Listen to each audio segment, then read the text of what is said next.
Should I stay or should I go now?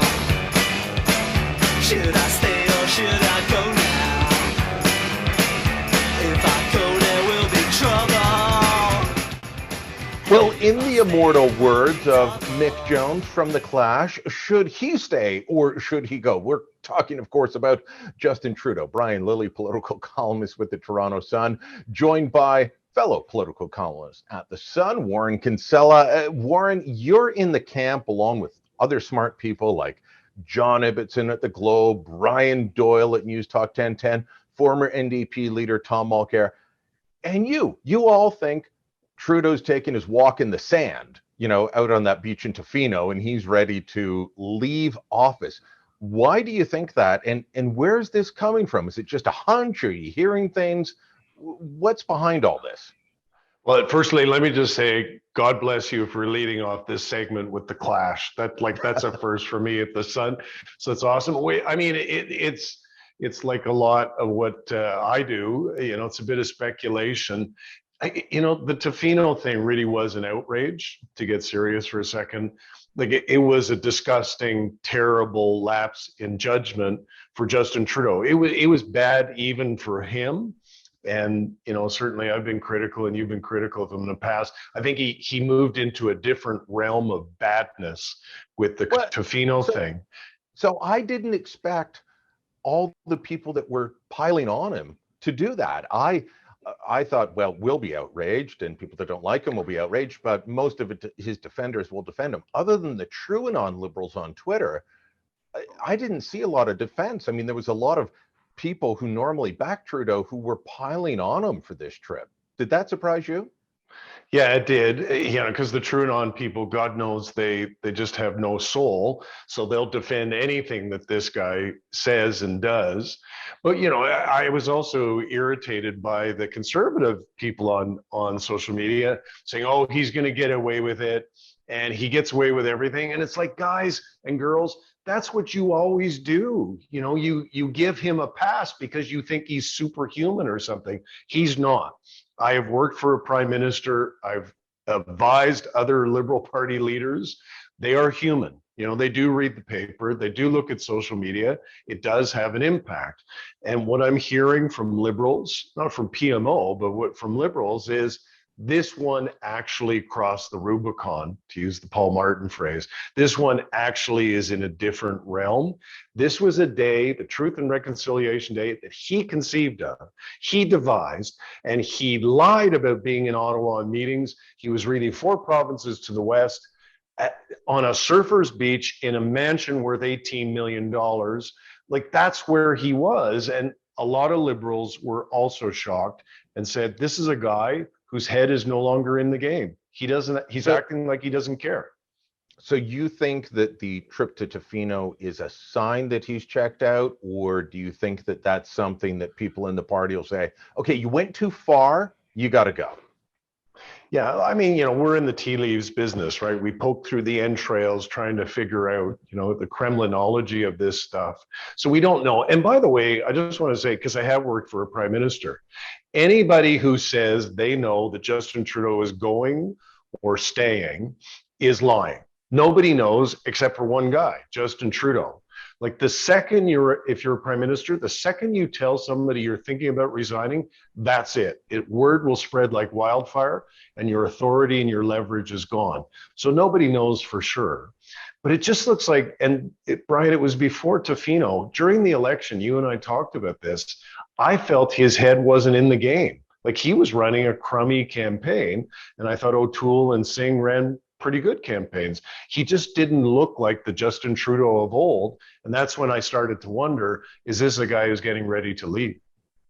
Okay, so I agreed with you for most of the campaign, but towards the end, Justin Trudeau does what he always does when he's facing a fight. And some people look at this as a negative, others as a positive. Your mileage may vary. He doubled down. He decided, no, I'm staying to fight. In the last 10 days, his heart was in it. His mind was in it. And that's part of why I don't think he is going to go anywhere. If people tell him that he's got to go, he's going to say, no, to hell with you. I'm going to fight. That's true. I'm going to You're stay. absolutely right. And look at Kretschmer, right? Yeah, Chrétien, the Martin people tried to push him out, to your point, and he dug in his heels. He actually was going to leave and decided to stay only when they tried to get rid of him. So you were absolutely right. It's just like, Chrétien used to say to me, here, I'm going to do a Chrétien imitation for you. He said, boys, you only leave in a pine box or you leave on your 2 feet, right? And it's true. It's like you say, either you're pushed out or you decide to walk out. And at this point, I think he can walk out, but if he waits and has a couple more Tofinos, he may be pushed out. Oh, here's the other reason that I don't think you go. So one, I think he's a fighter and he wants to stay and he wants to show that he can get that 4th mandate. He can get a majority. The other reason is, what would he do? You've mentioned Chrétien, and Chrétien went and he served on a lot of boards. He returned to the practice of law.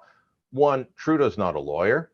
He's not going to get a lot of board invitations. I know that upsets his Trudeau supporters, but he's not the kind of guy that you're going to want sitting around the boardroom table. He's not a Frank McKenna. He's not a Jean Chrétien. He's not even a John Manley in terms of heft.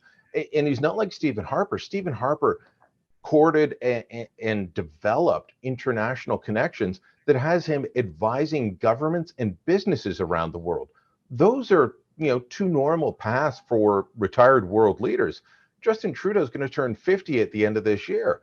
Is he ready to retire? I don't think so. Is he ready to go back to being an inspirational speaker at youth events?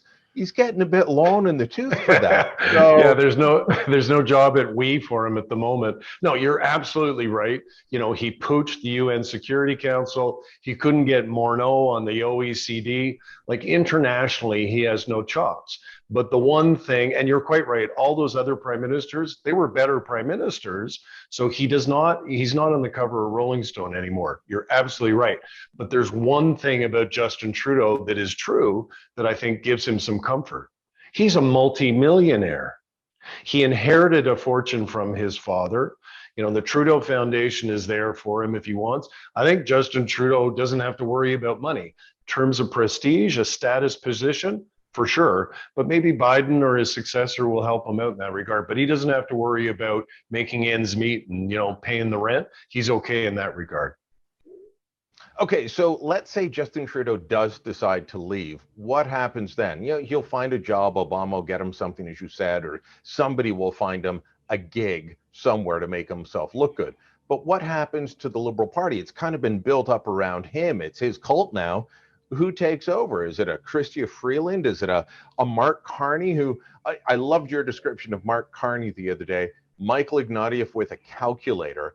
Do these guys take over? Is that good enough for the Liberals? Can they win with these guys? No, I don't think they can. The Liberal Party, in my opinion, is a cult, and cults don't have succession plans. So Chrystia Freeland, forget about the fact that she wrecked Reuters. Chrystia Freeland, has been part of the cult. She has agreed and nodded to every outrage, every scandal. She's gone along with all of that and defended it. So she is implicated in that. So, and then Mark Carney, again, he is a Michael Ignatieff with a calculator. If you love the country, worked for Michael Ignatieff. Let me make this clear to everyone. For a very brief period, it was a very brief. But he's Ignatieff's problem. Ignatieff used to say to me, as I've told you, like, I love Canada. I said, well, Michael, if you love Canada so much, why did you leave it for 30 years? So that's Carney's problem too. Then you got Mark Garneau, who's I think 110 years old. The only guy I think they've got is this Champagne guy who's pretty credible with the business community, very capable, hasn't made a lot of mistakes, but he's another Francophone. He's another Quebecer, and the Liberal Party's big believer. Yeah, they're big believers in alternation. So I don't know. It's probably going to be somebody outside the party. But Brian, you have a better sense of who that's going to be than me, because I don't see it.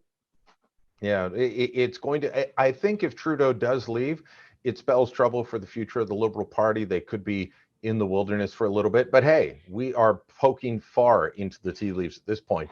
Well, if Warren and I are going to prognosticate, if we're going to put forward our ideas, we want to hear yours. Drop a comment down below, send us an email, share this video on social media, and make sure you subscribe to the YouTube channel. Play more Clash. Play more Clash on the way out. Well, come on and let me know. I stay or should I go?